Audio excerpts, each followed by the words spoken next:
चुनाव के इतिहास में आपने पहली बार सुना होगा कि जीतने वाले दुखी हैं और हारने वाले खुशी मना रहे हैं।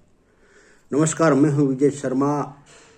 वो हारने वाले खुशी मना रहे कि हमने मोदी जी को रोक दिया, ये मोदी जी की हार है। ये बिल्कुल 100% गलत है। मोदी जी आज या कल पूर्व प्रधानमंत्री कहलाएंगे। वो इतिहास में अपना नाम लिख चुके हैं। लेकिन हारने वाले ने मोदी को क्यों रोका है, क्या आप ये जानते हैं? उन्होंने भारत की तरक्की को रोका है, भारत के उज्जवल भविष्य को रोका है, भारत आत्मनिर्भर न हो उससे रोका है, भारत विकसित न हो इसलिए उन्होंने रोका है, सनातन धर्म का फैलाव न हो, हिंदू न रहे इसलिए उन्होंने रोका है। वो चाहते हैं कि हम भ्रष्टाचारी लोग हमारी तिजोरी खाली कर देगा, इस डर से उन्होंने मोदी जी को रोका है। वो लुटेरे फिर चाहते हैं कि हम देश को फिर लुटें। वो चाहते हैं कि ईमानदारी न रहे, भ्रष्टाचारी ही रहे। वो चाहते हैं कि लोग अनपढ़ रहें, गंवार रहें और गरीब रहें ताकि वो अपने वोट बैंक को मजबूत रखें। और अब हिंदुओं की बात आती है। मेरे हिंदू भाइयों, आप समझ गए, हिंदुओं में ही हमारे षड्यंत्रकारी हिंदुओं को खत्म कर रहे हैं। अब आप 2024 के चुनाव में आप देख चुके हैं कि एकजुट होकर के वोट डाले गए हैं और आप हिंदू घर बैठे रहे। अब ये 29 में अगर ऐसा ही हुआ तो 34 में तो आप लोगों की जरूरत नहीं पड़ेगी। केवल और केवल 20-30 MP आपके नाम के होंगे। आगे भविष्य में क्या होगा ये सब आप जान चुके हैं।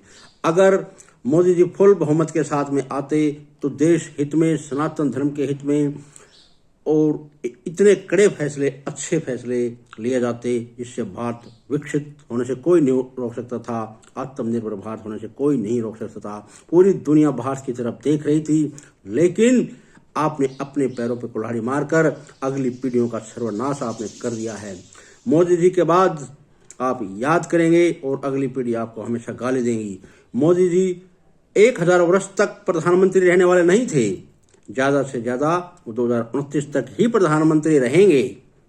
उसके बाद तो फिर बदलाव होना ही था। लेकिन आपने देश का बहुत बड़ी क्षति पहुंचाई है। आपने देश को बहुत बड़ी तरक्की करने से रोका है, जो जीवन भर और अगली पीढ़ियां भी आपको याद रखेंगी और आपको गाली देंगी।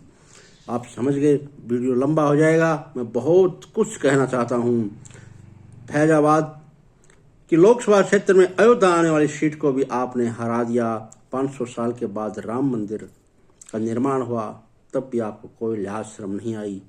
हिंदू भाइयों, सनातन विरोधियों, क्योंकि धर्म के आधार पर हमारे देश का बंटवारा हो चुका है और कुछ शक्तियां अंदर ही अंदर फिर वो बांटना चाहती हैं और आप का ब्रेन वॉश हो चुका है। आप उन षड्यंत्रकारियों के बहकाव में आ चुके हैं। अगर आप भी मेरी तरह एक आम आदमी हैं तो आपने अवश्य सोचना चाहिए था, या भविष्य में भी अगर मौका मिले तो आप सोच सकते हैं। मैं न तो कोई भाजपा का प्रवक्ता हूं, न मुझे भाजपा से कोई तनख्वाह मिलती है, न यूट्यूब से मैं कोई पैसा कमाता हूं।